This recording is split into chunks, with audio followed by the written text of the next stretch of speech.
Oh yeah, on my website I say that I'm commemorating 20 years of talking about making a website. We're creating this website, and then I proceeded to put some stuff on and then ignore it. I think I first did that in 2018, and then when my most recent book, The Double Life of Benson Yu, came up, I kind of slapped a new coat of paint on it, but the same stuff. I have very mixed feelings about having a website. I think about uh, people I know who passed away who have websites, and they become these like weird sort of archival sort of repositories of their ambitions and their lives. I've never wanted a website. I feel like I have to continually update it and keep it going, or it will be like that sort of repository of failed ambitions and misspent hopes, you know. And as a result, I just try to pretend I don't have a website for the most part and not do much on it. I do a little bit of social media, but as I get older, I have less and less interest in trying to engage with folks on that sort of level. I understand the necessity to have a website, so I sort of go along in a very half-hearted way, and I put up some stuff. And if you want to contact me, there's an email address you can contact me on that website. And it's there for everyone to consume and enjoy, such as it is. Hopefully, I will update it within the next 3 years, because I think I will hopefully have a book out by then, a new book out by then. So, yeah. It started 2021, no, it was 2022. Sorry, and I was short of cash, and I just sort of put out a social media post suggesting that I would do work for money to save up for a vacation. And Nico Bell at Monte Cristo, who's no longer there, suggested I write this neighborhood series, and there were about, I think, 22 or 23 neighborhoods listed by the city of Vancouver, and he suggested I write a history of each neighborhood. And I started with Kerrisdale. I've worked my way through all over the city. I'm just sort of crisscrossing around the city. I don't want to end up with just the neighborhoods I think are boring. So I try to go east side, west side, downtown, older Vancouver, newer Vancouver. My last one was about Oak Ridge. I think that was like 14 or 15.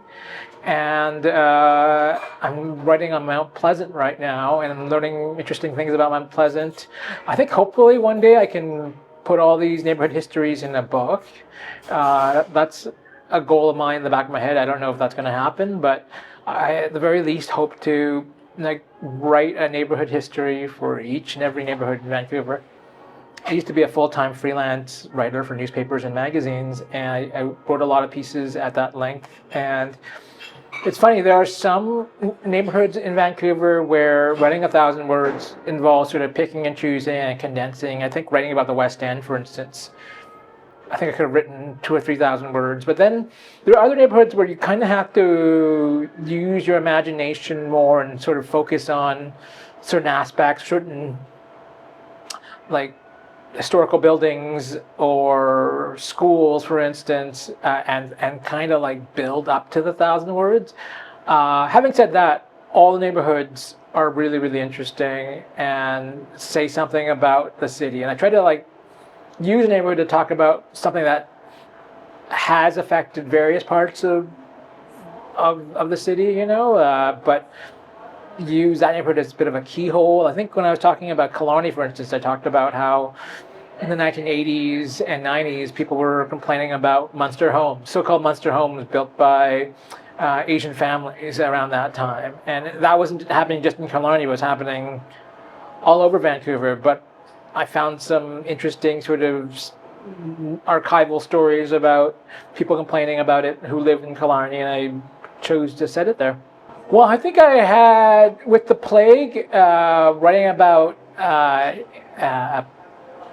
a pandemic that forced people to stay at home in 2018. And I thought to myself, well, I've read some really great books in which classic stories are recontextualized into the present day, in new places, new settings, characters of different backgrounds. And I thought about books that were meaningful to me, and The Plague was one of those books that I read when I was 18, a very sort of impressionable time. And I thought about what it would mean to people in 2018, and in Vancouver. It was funny, when 2020 happened, we were all housebound. The book had a little extra bump of publicity, which was neat. And it was taught at a couple of schools like UBC and SFU. But at the same time, people could fact check it too. And I didn't really spend a lot of time trying to make sure my book was 1% realistic. So it's interesting to think of the book in the context of when it was written and what happened afterwards. So that was really fun. It was it was fun as a pandemic can be. But I did enjoy that little wrinkle to my COVID times. The Liberal Life of Benson Yu started out being much more straightforward. I wanted to write about. First off, it was March of 2020 when I started writing it, so I just needed something to do. And normally I sort of cast about and I think about what's happened recently in my life and sort of make a little bit of a salad of it to start a story. And what had happened most recently in my life was my grandmother had passed away in November of 2019. She lived near Chinatown on the downtown east side. And, she was the woman who was a big part of my life as a child. We lived with her in her Chinatown apartment, my brother and I, when my parents went to Hong Kong in the summer.